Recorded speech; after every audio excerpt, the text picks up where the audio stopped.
1951 চনৰ আগতে অসমলৈ অহা ব্যক্তিয়েহে মাটি কিনা বেচা কৰিব পাৰিব। অসমৰ নিৰ্বাচিত ৰেভিনিউ ব্লকছত সকলোতে নহয়, আছু আৰু ছাত্ৰ সন্থা আৰু আমাৰ মাজত বহি কিছু ব্লকছ আমি চিনাক্তকৰণ কৰিম, যি ব্লকসমূহ বা যি ব্লকত অকল 3টা প্ৰজন্ম বা 1951 চনৰ আগতে অসমলৈ অহা ব্যক্তিয়েহে মাটি কিনা বেচা কৰিব পাৰিব। অৱশ্যে এই ক্ষেত্ৰত জনজাতীয়, অনুসূচিত জাতি আৰু 6 জনগোষ্ঠীৰ ক্ষেত্ৰত আমি প্ৰমাণপত্ৰ বিচৰা পৰা আমি বিৰত থাকিম।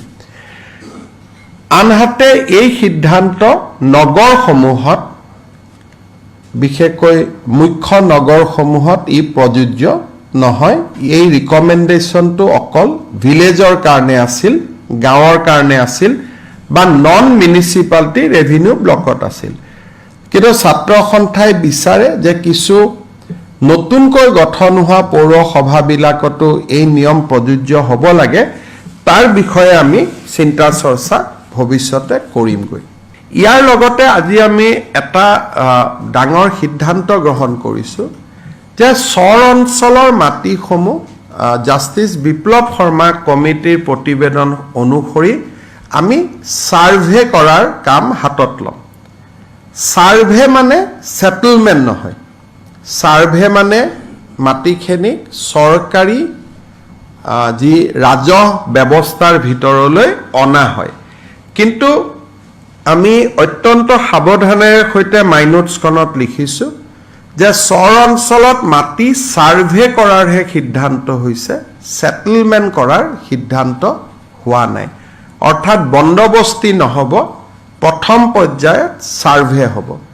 ছাৰ্ভেৰ পিছত বন্দবস্তিলৈ যোৱাৰ আগতে ৰাজনৈতিক, সামাজিক সংগঠনসমূহৰ সৈতে কথা বতৰা পাতি ইয়াৰ মডেলিটি আছু আৰু চৰকাৰে নিৰ্ধাৰণ কৰিব। গতিকে এতিয়া আমি বন্দবস্তিলৈকে যোৱা নাই, মাত্ৰ ছাৰ্ভেলৈকেহে আজি আমাৰ সিদ্ধান্ত হৈছে। অসমৰ নিৰ্বাচিত ৰেভিনিউ ব্লকছত সকলোতে নহয়, আছু আৰু ছাত্ৰ সন্থা আৰু আমাৰ মাজত বহি কিছু ব্লকছ আমি চিনাক্তকৰণ কৰিম, যি ব্লকসমূহ বা যি ব্লকত অকল 3টা প্ৰজন্ম বা 1951 চনৰ আগতে অসমলৈ অহা ব্যক্তিয়েহে মাটি কিনা বেচা কৰিব পাৰিব।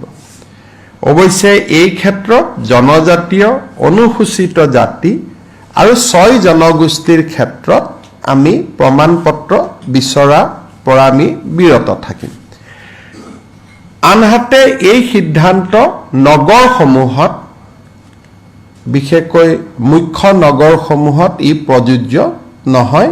এই ৰিকমেণ্ডেশ্যনটো অকল ভিলেজৰ কাৰণে আছিল, গাঁৱৰ কাৰণে আছিল বা নন মিউনিচিপালিটি ৰেভিনিউ ব্লকত আছিল। কিন্তু ছাত্ৰ সন্থাই বিচাৰে যে কিছু নতুনকৈ গঠন হোৱা পৌৰসভাবিলাকতো এই নিয়ম প্ৰযোজ্য হ'ব লাগে। তাৰ বিষয়ে আমি চিন্তা চৰ্চা ভৱিষ্যতে কৰিমগৈ।